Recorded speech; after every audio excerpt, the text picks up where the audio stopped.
Hello, my name is Jana and I welcome you on my podcast Rachi. I am here today with my friend Willian. Hello everyone. And we will be talking about a nice topic. It is actually hair transplantation. I invited Willian to my podcast to share his experience. So I will be here questioning him today in English because he is not from the Czech Republic. And I will let Willian introduce himself now. Hello everyone. So my name is Willian. I am originally from Brazil and it's been 4.5 years that I've been living in Prague. And recently I just went through a hair transplantation. So I'm very excited to talk about it. Perfect. Thanks, Will. So my first question is, why did you decide to go for hair transplantation in the first place? Well, hair loss was something that always really bothered me. In my family, if I look to my dad or to my uncles, they were all bald. So I knew that it was coming at some point in my life. I just didn't know when exactly. And I was expecting to be more or less around the 40s.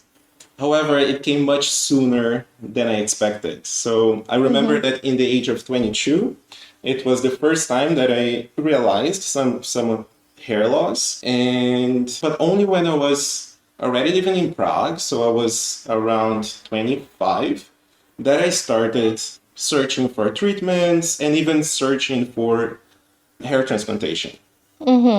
So I just have one question here. When you realized, how did you notice you're losing your hair? Was it like with a comb or was it like you saw it in pictures or how did it happen? Yeah, it was a bit worse than that because it was a comment from my dad.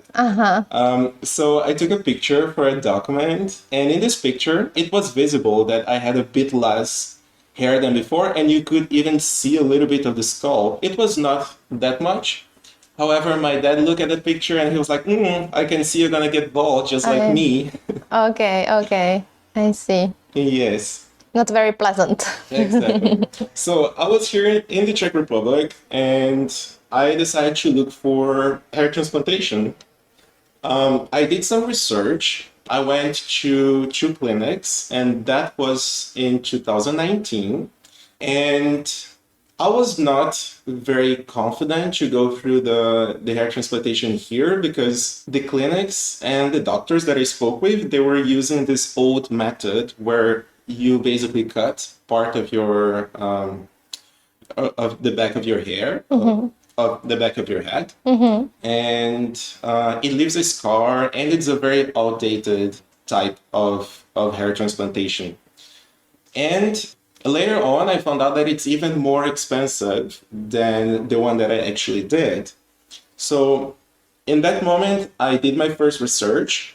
I was still a bit unsure if I wanted to go through it. So I decided to try some medicaments. So I did for 2 years a treatment with minoxidil, which is a cream that you apply, and also finasteride, which is a pill that you take every morning. And I had very good results. I could see a very good difference.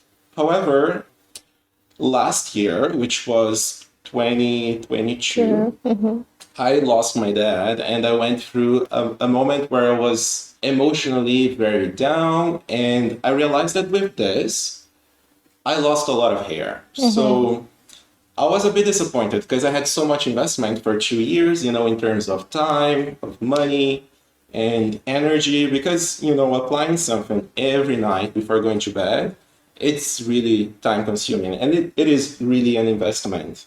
And then something that I could not really control happened and I ended up losing a lot of hair. So you think that the hair loss was caused by stress? Yes, I do believe that it was connected to stress. Of course, in combination with genetics as well, so probably it speed up. Yes, so definitely it was connected. Most likely, yes. Yeah, I believe so. Yeah. Good. So this happened. I had this significant loss of hair, and I spoke with a friend of mine. This friend, he was making a research about hair transplantation in Turkey, which is known worldwide for being some kind of reference in this field. He did his research, he knew somebody else who did in this specific clinic, and he was about to go. So I was following him and, everything that he was sharing about the process and about the hair transplantation. And I got to know more how it is, and I decided to go through the same clinic. Do you think going back now, was it a good choice? Yes, it was a good choice, definitely. I'm still gonna see the final result because right now it's been exactly 1 week that I had the intervention. So I still gonna see how was it, but I am definitely satisfied so far. So you are at very early stages, but you have some references from your friend who is almost after how many months, after the procedure? That's correct. So it's been 3 months that he went. And the guy that he knew, that I know as well, he did about 2 years ago, and the result is really, really good. So I'm very excited for the next months. I am as well. Is there anything else you would like to mention here, or? I believe for me it was really important that I had this indication from a friend because I was going to a foreigner country to do it. I didn't know anyone there. I didn't speak the language. So on the other hand, I felt really safe because I knew this guy who did it and he told me step by step how is it. So I knew exactly what to expect. Which is quite good because sometimes if you undertake such a big procedure and you don't know how it is, you have no friends who went through the same, it must be very difficult. Exactly. No big surprises there. Yeah, that's a good one. Okay, so I wanted to ask you, how were the first steps or preparation for it? Okay, so first I reached out to the clinic, and the good thing is that they speak many languages. They have representations in many countries in Europe. And basically, I had an online consultation. So I sent the pictures, the doctor analyzed, and they got back to me with an idea of the price because this might change. It depends a lot of the grafts that you're going to be transplanting, the amount, also how many you have in your donation area. So in this first moment, we check with the clinic if it's possible to do because not everyone has enough hair to transplant, and how much it would be the price and what they offer. So usually they offer some kind of a package. So you pay a certain amount of money and it's included the hotel, the operation in the clinic, a translator that will be with you all the time, the transfer from the airport to the hotel and to the hotel to the clinic. So everything is set in a way that you don't need to worry about anything. So you just take the plane. The airplane tickets are not included though, but you just take the plane, you land there, there'll be somebody waiting for you. And from that moment, you already know that they will take care of you, basically. That sounds quite comfortable if you are going to a different country for such a procedure. Indeed. So I stayed in Turkey for 4 nights because I wanted to do everything on my pace and not to be in a rush or stressing out with time. However, I met some people that stayed there only 3 nights and they said it was enough. Okay. So you see a benefit of staying there 4 nights because you could actually come back to the hospital if anything happens, or because you felt like it's good to relax there one more day, or what was the main reason? Exactly. I wanted to relax and I also didn't want to come back to fly back home right after the surgery or the procedure. Yeah. So I had this time where I could really, settle down and organize my things and have a proper time to prepare to the trip back. Because although it's a very simple surgery, it's very sensitive. So you need to be always taking care if nothing's gonna touch your scalp, or you cannot make any effort. So you need some additional care there. And a random question just popped up in my head. What would you do if you come back to the Czech Republic and then suddenly something happens, but you don't have the doctors from Turkey here? Where would you go? That's a good question. So the good thing is that they have some kind of follow-up for a year after the hair transplantation. So in the same day that I had the procedure, I received an email with a contact, and I have a phone number and an email address, and there is somebody always checking this mailbox during business hours. And if anything goes wrong, we can reach out to them, and they can explain how to proceed. Okay, and I bet they don't guarantee you that the procedure will work for you, right? They actually do. They do? There is a warranty. There are some rules that you need to follow. One of them is that you need to be constantly sending pictures to them. So the first day is exactly 1 week after the transplantation. So today I'm going to send some pictures. Then 1 month after, then 3 months after, 6, 9, and 1 year. So they can follow how is it going. And if something goes wrong, there is a warranty. So I was even reading some reviews before I went there, and most of the reviews, I would say that 99% were really, really good. People were really satisfied. However, there was one guy who said that he was not happy with the final result, and he went again for a second procedure, just sort of like fixing or adjust more the way he wanted. Okay. Yeah, good. Thanks, Will. Another question from me then. How was the experience in Turkey? How would you summarize it? It was very interesting because I landed in the airport. I was in this country where I don't speak the language. I don't know anyone there. So I had a driver waiting for me for the transfer. He took me to the hotel. And I was thinking, I was a bit shy in the beginning in the sense that, okay, how it's going to be after the surgery. I'll be looking, with all the bandages and how it's going to be. And when I arrived in the hotel, literally everybody were wearing these bandages after the transplantation.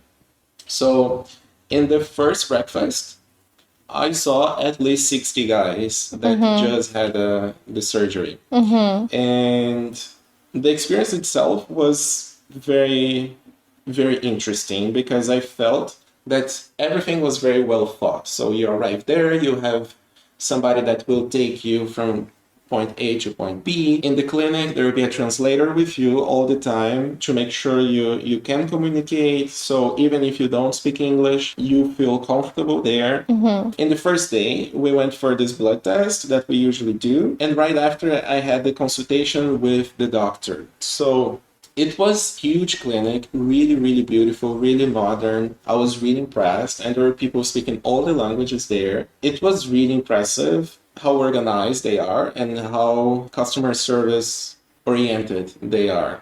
So we could see that the focus were always to make the experience as smooth as possible. Yeah, so in the clinic, first I had the blood test, and then after the blood test, I spoke with the doctor. So the clinic is named after this doctor. He's famous worldwide. I met people that came from different countries in the world, even from Canada, just to have a hair transplantation in Turkey. Wow. I met people from Italy, from Spain, from Portugal, from Czech Republic. So we could see that, the doctor was really famous and really well known in the field. But with him, we spent about 5 minutes. So that was interesting for me because after the blood test, then we went with a translator to this room, and he arrived, very nice guy, very polite. He spoke in English with me, and he took a pencil and he was marking my head. And while he was marking, he was saying, look, you have X grafts that you can donate. I can give you 2 options. The first option will be with the hairline in this position. However, we would not touch the crown, which is the circle on the back of the head. or we can leave the hairline where it is, and we can also make the transplantation to the crown. I can see that you have a very good beard for transplantation, so we can take some additional grafts from your beard as well. So he marked, and then he went away. And then the translator that was with me, she was working in the clinic as well. So she was not only a translator, but also an employee of the clinic. And she took some pictures and she explained everything. And she said, look, so those are the options. And this is something that I really would like to highlight in this podcast. So for people who are going or planning to go, one important thing is to already have more or less decided how you expect to have the transplantation and what you really want in the final outcome. Because they might give you few options. In my case, it was two. And then you have, this limited time to decide something that is quite important for you. So luckily, I already had this feedback from a friend and I already knew what I wanted. So he gave me the options and I said, okay, that's the one I'm going to go to. I'm going to go for. Yes.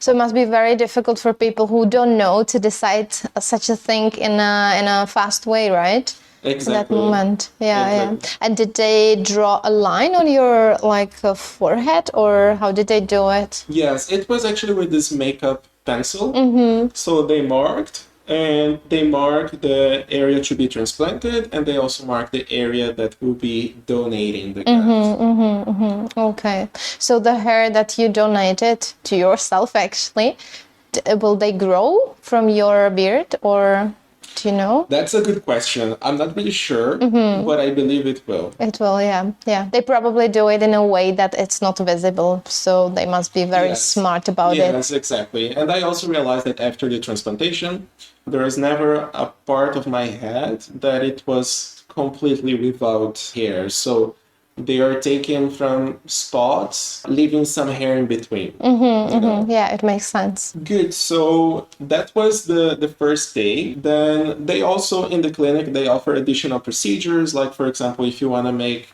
injection of plasma or apply some vitamins in your scalp, that's also possible. I did it because it was 2 p.m. and I didn't have anything else to do that day. And in terms of price, it was even better than in Czech Republic because I already did also this kind of treatment here. So I thought, okay, it was a good deal. So I did it. And then I went back to the hotel. And the way that it works is that every day during the evening, you receive a message with the appointments for the next day. So you already know at what time you should wake up and be prepared and meet the transfer at the reception. Okay. The next day was finally the procedure. So it happened really, really early in the morning. So I woke up about 5:30. So I was able, to take a shower, have breakfast. It's very important to have a proper breakfast that day so you don't feel weak. And you should arrive in the clinic around 7 a.m. They perform about 15 procedures a day.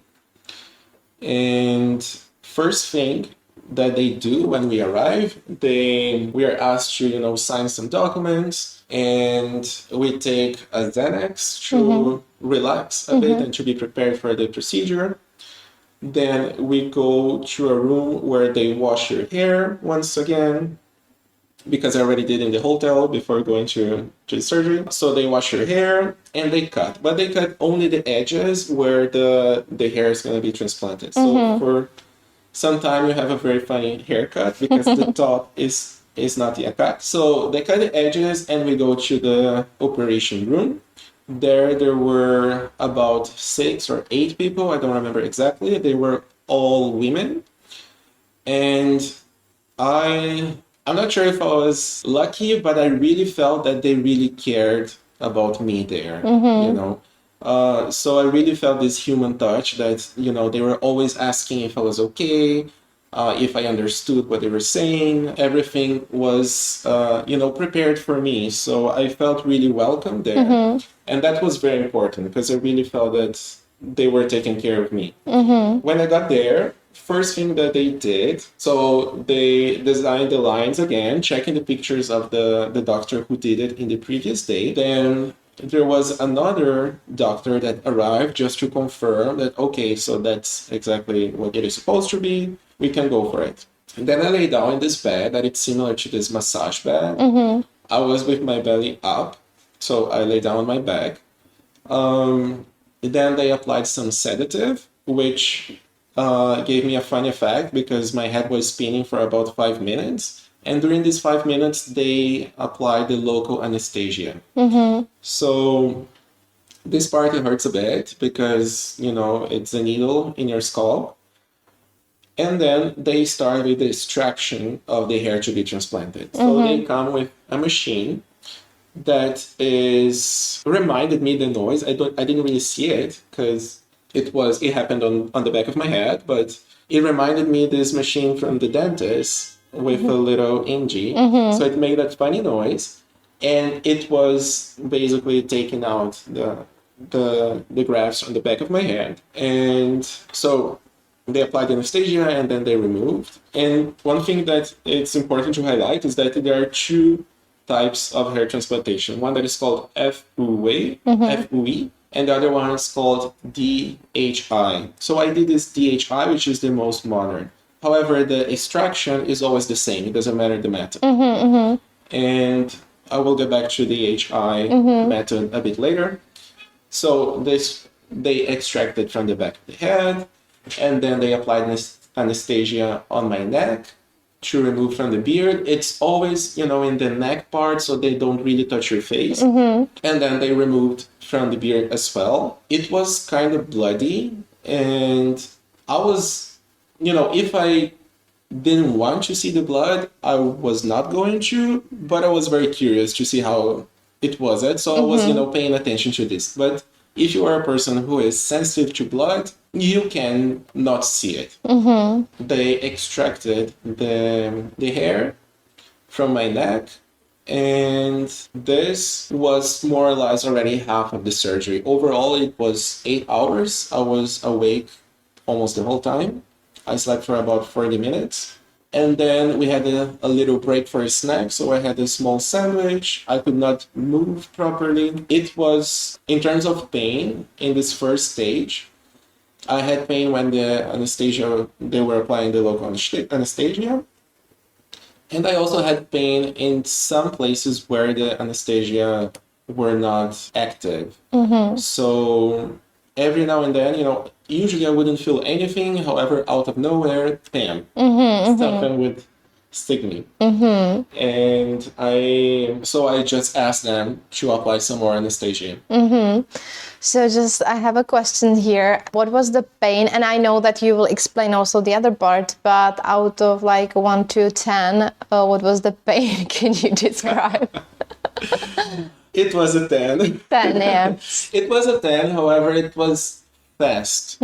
So it was really, a needle cutting your head, and you can even feel when it touched the bone. So it's very specific type of pain, but it's not constant. So at least that. Yeah. Okay. Yeah. I can imagine. I went for a freckle laser for my face. And I would also say that it was 10 out of 10 because it was really, really, but that was a constant pain burning my face. So I know what you were probably feeling at that time, but 8 hours, wow, that's a long time. It was a lot. Yeah. It was a lot. However, because we are partially sedated, we don't really feel that we are 8 hours there. Of course, I could not wait for it to be over, but it didn't feel like I was laying down for 8 hours at least. Okay, I see. And after the procedure, was it also that painful during the procedure, or was the pain better after? Then the pain was not as intense, however, it was constant after the procedure. Yeah. So okay. let's say out of 10, then 6. So do you think that people who are little chickens should go for this? Yes. It's something that really impacts your self-esteem, and you just go through it. And once it's done, it's done. So I think it's worth it to take a deep breath and go, but you need to be aware that it's not something that happens only there. it's a whole process, right? Because after there's the recovery that is very slow, so you need to be very patient and just be aware and read and get as much information as you can, so you don't have many surprises as I did not. Yeah, Otherwise, I could get like very scared. Yeah, that's true. That's true. Okay, thank you. I'll let you continue. Then we were moving to the second part of the surgery. So the DHI method that I told you about earlier, basically they put the grafts to be transplanted in a device that looks like a pen and it even clicks. So I could see while they were extracting that part of the team was sitting and they were assembling something. So most likely I believe they were putting the hair inside of this device to be transplanted later. So in the second part, I remember there were two people, the doctor and somebody else, and both of them were doing it at the same time, and I could see that they had many in their hands, and they were always clicking on my head, and then moving to the next one and clicking. And every now and then, they were also spraying something on my head to, clean up the blood and to keep moving with the procedure. So that was the second part. And that you said was also 10 out of 10 pain? It was a little less. I would say then either 7 or 8. The first part was more painful. More painful. Okay. Good. Right after these 8 hours, then I had a meal there that I'm not sure at this point if it was a lunch or a dinner because I was there for so long and I was still super dizzy and weak. And I was ready to go back to the hotel. I had the bandages on my neck, on my head, so I was literally looking like a mummy. But as I said, in the hotel, almost everyone was like this, so I didn't feel ashamed or anything. So I just went to the hotel, and then the aftercare part starts, that it's very, very sensitive. So for 7 nights, you have to sleep with this traveling pillow, which is very uncomfortable. I would say that in the first nights, I was sleeping about 2 hours only, and you sleep sort of in a sitting position because nothing can touch your head. So I slept in the hotel. Then in the next day was my last day there with appointments in the clinic. I went there for them to remove the bandages. And they did some cleaning as well, so like everything was good to go. They did some observation to see if it was everything on track. I received a kit with shampoo and the lotion to apply. I received all the instructions. At this point, I already had the email with the contact to ask for help in case I need something or in case I have any questions. And also they print several documents in the language you want with all the instructions of the aftercare. So after the procedure, there is this first month that they call high risk month. That is basically when the hair is adapting to the new place and eventually it's gonna fall and it's gonna grow again. However, it's really important that the hair transplanted will get attached properly. So there are a lot of things you should not do. So the first one is about sleeping. So always with the traveling pillow in the first 7 nights. Nothing can touch your hair. Nothing can touch your head. One surprising thing for me was that the most painful part of my head was actually the back of my head. It was not the transplanted area, but it was where the hair was removed. So even now, it's been 7 days and I feel a lot of pain when I touch it. It's not an unbearable pain, however, it's something that bothers you. Like for example, I'm gonna wear a shirt, I have to be watching out because it's there. And just a question, you cannot touch anything because of infection or because of like you shouldn't remove anything on your head, or why is this the rule there? Both. So it is healing, so infection can be dangerous. You're not allowed even to wash in the first 3 days. So I did it on a Friday, so only Monday I was already in Prague. I could wash it. But also because everything, as I mentioned, the new hair, it's adapting to the new place. So we want to make sure that it's gonna be all good and it's gonna be properly attached, so it starts growing, right? Because if it falls, then it will not have a good result. It makes sense. Yeah. Some things that I believe is important to highlight for people who are interested in hair transplantation is that, as I mentioned before, it really is a process. So it's not something that happens and it's just behind you. You know, you have to take care. You will have to adapt your life in the following weeks. And I mentioned this because, you know, my friends, they told me that, the doctor told me that, but even so, I was not prepared for what was coming. So for sleeping is extremely uncomfortable. Also, you are not allowed to drink alcohol for 5 days. You are not allowed to have sex for 5 days. To smoke anything, including vapes, for 7 days. If you like working out, you can do cardios only after 2 weeks. However, weightlifting or heavier exercises only after a month. And for swimming or sauna only after 2 months. So you should count that your life will be 100% back to normal after 2 months. Okay. There's a lot to know before you undergo this procedure then. Yes, exactly. And for example, nothing can touch your head, right? So in the clinic, they give you a little hat that it's very ugly, so you don't really want to use it all the time. However, it's good because it doesn't really touch the important area. But for example, if you are an engineer or a construction worker that you need to wear this hard helmet, it's important to pay attention on this because there is a time that you cannot use it. Okay, yeah. I remember you mentioned also that you cannot go on a sunlight.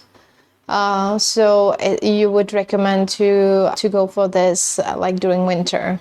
Yes, that's correct. So you should avoid sunlight for 2 months. There is the option to wear this hat. The hat you can wear as of the third day, and loose caps after a month. And all of this in order to avoid the sunlight.